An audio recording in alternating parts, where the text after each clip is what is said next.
Hello, this is Roland. Welcome. Today I want to read something to you that I saw. This is my notebook. Every morning I go to Starbucks and I sit quietly and I do a little bit of reading. I read something very, something spiritual. Read it until I have some insight. Something that I read awakens me to realize, to say, wow. Okay? Then I do some writing in here. So here's something that I read. I want to read it to you. And then let's see where we can go with it. This is what I read.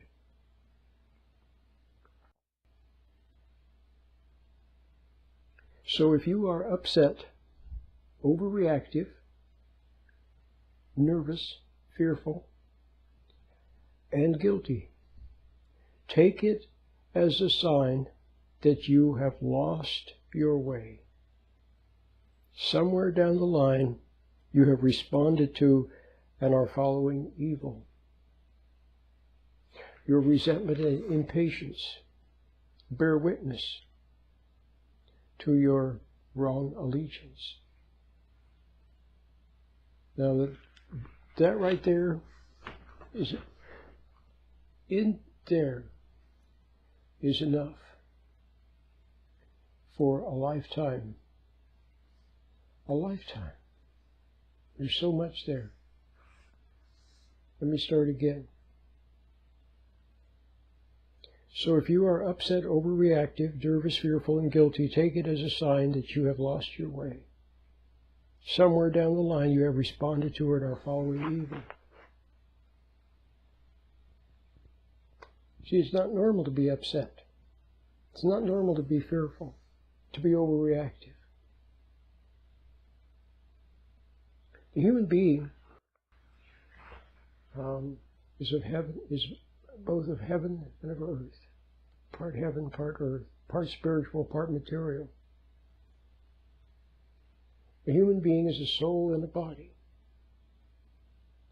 And if your soul were rightly aligned and had allegiance to the right source,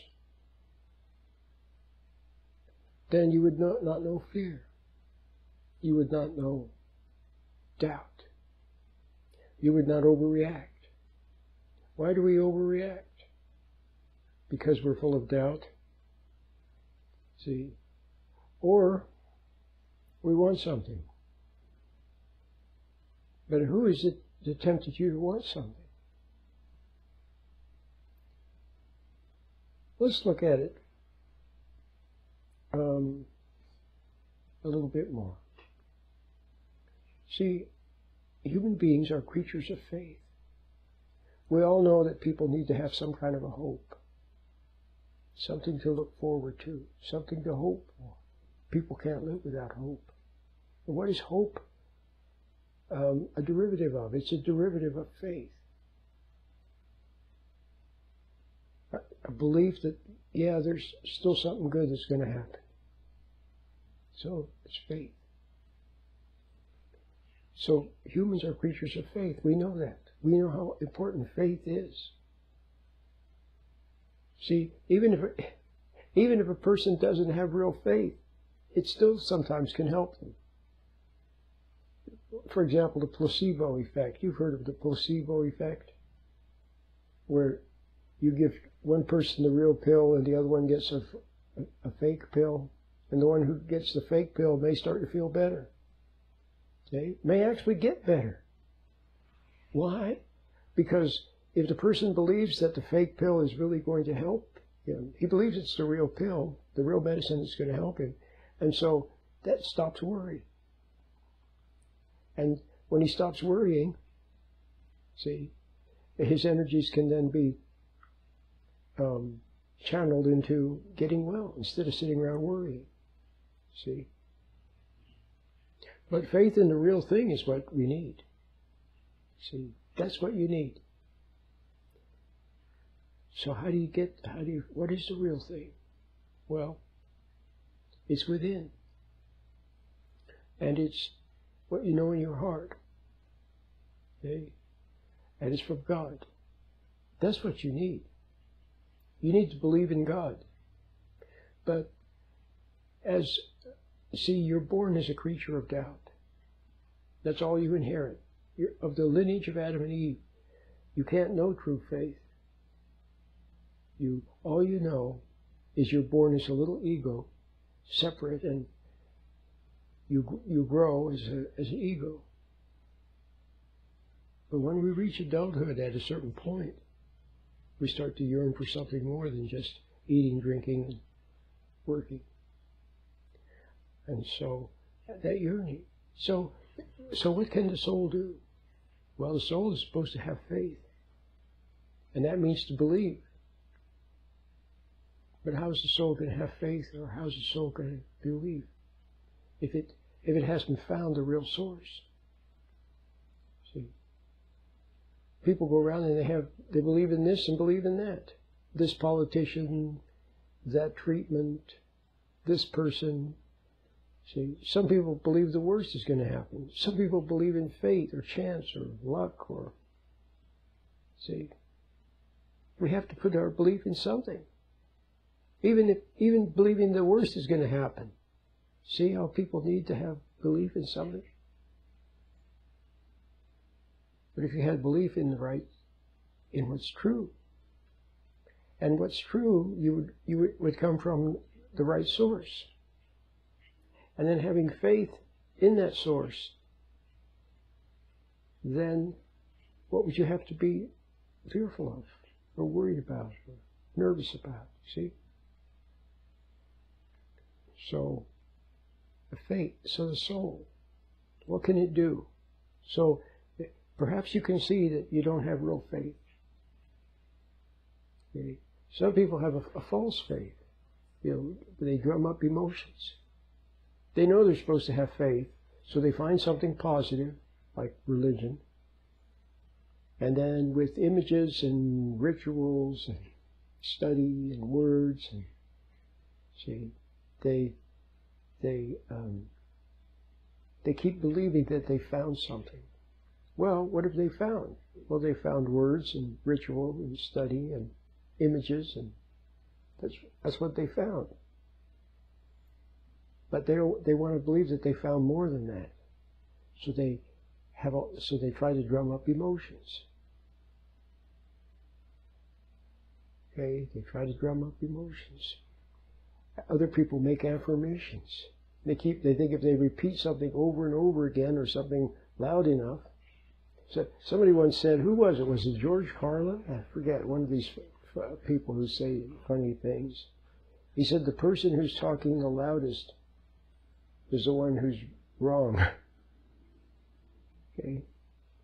People talk louder to make up for the fact that they don't know what they're talking about, or to make up for the fact they don't really believe what they're saying, or to make up for the fact that they're lying. See? Well, so wouldn't it be nice to have real faith, where you didn't have to try to pretend, and it was in the real thing. Well, what you're going to have to see is that you don't have real faith. You never had real faith. All you have is doubt. That's all you know is doubt. That's one thing that a fallen human being can be sure of, and that's doubt. Okay? So you can believe that there's doubt.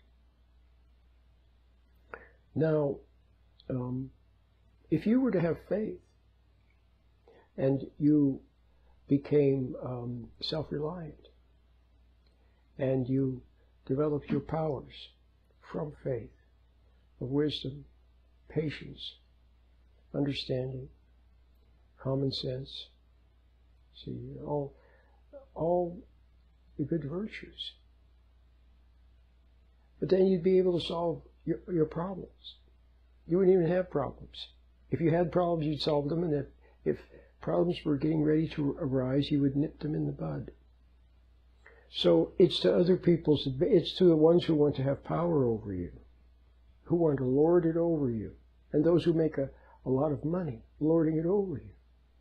teachers, experts, pharmacists, all kinds of helpers of all varieties. Okay? As long as you're weak, doubtful, wrong, afraid, looking for guidance, easily fooled, why you're putty in their hands. See? They make a good living off of your failing. But if you were to become self-reliant, and everyone around you were to become self-reliant, then suddenly these helpers would be out of a job. See? So they have a vested interest in keeping you wrong and in doubt and nervous and fearful. You see it in the advertisements. They're always trying to make you worried about something so that you'll get something that they have to sell you. Well, okay, but how about so suppose you can see and admit that you have doubt and you're not sure about things, but you'd like to be sure, you'd like to know for sure, and you'd like to have, belief in what's true. Well, so what can you do? You know what the soul can do? There's only one thing the soul can do. Yearn. Yearn to know what's true. See? Yearn to be a right person. Christ said in the Beatitudes, didn't he? Blessed are those who hunger and thirst after righteousness. What he's talking about is people who want to be right. They see that they're wrong. They know that they're wrong. They know that they're not living rightly. They know there's something missing. They know they're missing the boat somehow. But they don't know what to do. And they don't even know what the right is, but they yearn for it. Okay. Well, yearning is a sincere yearning, a sincere desire to do what's right and to realize that you don't know what's right. But you really and truly, honestly want to know what's right. Why? So you can be fair to other people and treat them properly and help them and not hurt them and not tempt them and not deceive them. There's a beautiful story in the Bible. I'm sure you're familiar with it. You remember Solomon, the wisest man who ever lived? You remember? That God said he would grant him one wish. And Solomon could have wished for anything. He could have wished for riches, long life, perfect health till age 200, glory, honor, accolades. He could have wished for money. He could have wished for any of that. But you know what he wished for? He wished that he would have the wisdom to be able to lead his people properly. Well, that was a sincere desire and a good one, and God honored it, and God gave him the wisdom to lead his people properly. Well, that's what you need to yearn for. You need to yearn for what you don't now have. And that's why every negative thing has an upside in that when you see that you don't know. What is it in the world of sales? They say every no is closer to a yes. Well, something like that. When you realize that you really don't know. You don't know what's right. You don't know you can't make yourself right. You've tried that. You've tried to make yourself right. You've tried compensating. You've tried knowledge, taking courses. You've tried slapping on things on the outside, religion, spirituality, positive thinking, health food. You've tried everything. And communication is still not so good with your kids, and they have issues, and it's not good with your partner, and so on. Something's wrong. But we just honestly admit that you don't know, but you'd like to know. Not so you can lord it over other people. Not so that you can impress other people, not to prove anything, but because simply you want to be a better person. And you want to be a right parent and a right partner. See? Well, then yearn for what is good and yearn for what is true. That's what your soul can do. my name is wrong.